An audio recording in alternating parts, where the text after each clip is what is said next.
لو ما جربتيش السمك المكاريل المشوي بالردة وعليه هريسة الشطة وتتبيلة السمك الرهيبة وجنبه رز صيادية وطبقين من السلطة هيكون فايتك كتير. هاتي كده هما معلقتين كبار من البقدونس وابدأي كده قطعيهم صغير خالص ومعاهم قرنين من الفلفل وبصلاية خضراء، وابدأي اركني الطبق الحلو ده بتاع الحشو على جنب. تعالوا نعمل بقى التتبيلة الحلوة بتاعة السمك: معلقتين كبار من هريسة الشطة وراس توم وحوالي كده هو ليمونتين ولا 3 معصورين واضربيهم ضربا مبرحا. هاتي بقى الطبق الاولاني اللي احنا عملناه مع بعض وحطي عليه ملح وكمون وكزبره، ومعاه كمان معلقه كبيره من الزيت ومعلقه صغيره من الخل وبهارات سمك بتشتريها من اي سوبر ماركت.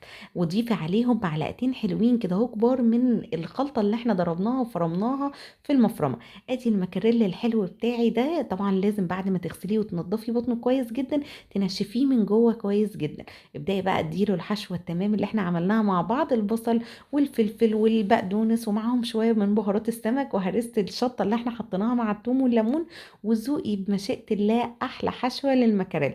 السمك من بره لازم يبقى مندي كده ولو حتى حاجه بسيطه علشان يبدا الرده تلزق فيها. غلفته كله بالرده زي ما انتم شايفين. ودي بقى التتبيله الحلوه اللي انتم شفتوها من شويه. ضفت لها نص كوبايه ميه ونفس البهارات اللي ضفتها اللي هو ملح وكمون وكزبره وبهارات سمك، وركنتها بقى كده على جنب. وهنا بقى هاتي اي جريلا اي صاجه طاسه غير راسقه وقولي بسم الله ورشي عليها رشتين من الملح.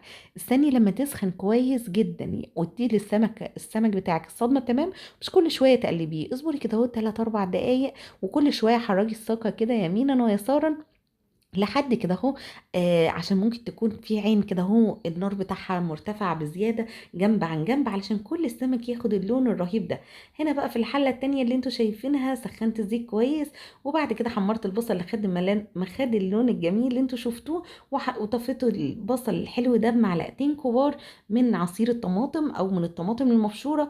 وفي الاخر بقى كده اهو بعد ما اتسبكت كويس ابتديت ان انا اضيف ميه سخنه عشان تغلي بقى وتاخد اللون الحلو ده. بعد ما السمك قلبته على الجنبين وخد اللونين وتحسوا ان السمك بقى ناشف كده، وكل تقريبا جنب خد من 5 ل7 دقايق. بس انتي ممكن ياخد اكتر من كده طبعا على حسب حجم السمك. النار تكون وسط، مش عالية قوي ولا واطية قوي علشان لو واطية قوي هيبوظ منك، لك ولو عالية قوي هيتحرق منك وهيكون طعمه مش تمام. بعد ما يتشوي من الجنبين زي ما انتي شايفة هاتيه كده على جنبه علشان كل السمك من كل الجهة بتاعت السمكة تكون استوت. ذكر النهارده: اللهم صل وسلم وبارك على سيدنا محمد. اكتبي لي في التعليقات: اللهم صل وسلم وبارك على سيدنا محمد وعلى اله وصحبه وسلم. الميه بقى بتاعت الرز خلاص غليت، اللهم بارك. تبلتها بشويه ملح وكمون وكزبره وشويه من الهريسه الحلوه اللي احنا عملناها دي، حطيت لها معلقتين وضفت الرز وسويته بقى زي كانه رز عادي. بصي اول ما بيطلع بقى السمك بعد ما يتشوي وريحته رهيبه اللهم بارك، حطي عليه التتبيله الحلوه دي وبألف هنا.